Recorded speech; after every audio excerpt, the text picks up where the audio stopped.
Hey friends, if Google Chrome notifications are not working on your Windows computer, then please watch this video. I will guide you through the resolutions. So here's what you have to do. Search for Chrome in the Windows search bar and open Chrome. Okay. Now click on these three dots at the top right corner and select settings from the menu.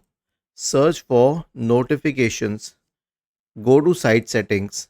Scroll down and click on notifications. Now to allow sites to send notifications, you have to check this button. Sites can ask to send notifications. And then for this customized behavior thing, you can click on add. Now you need to add the site. Let's say it's Instagram. You need notifications from Instagram. So simply go to Instagram. You don't need to log in and then paste it here and click on add. Now you will be getting notifications from Instagram. Okay, and as for other websites, they will have to they you will have to permit them at least once. This is a policy.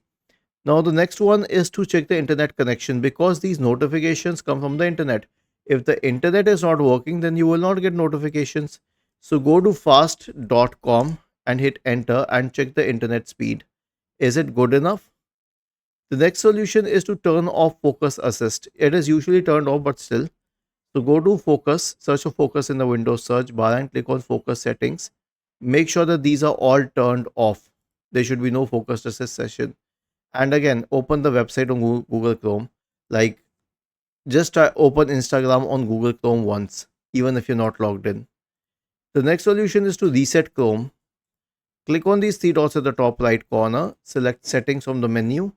Go to the reset settings tab on the list on the left hand side. Select restore settings to the original defaults.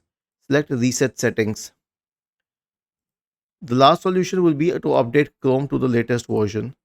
Click on these three dots at the top right corner. Select help about Google Chrome and it will update Chrome to the latest version automatically.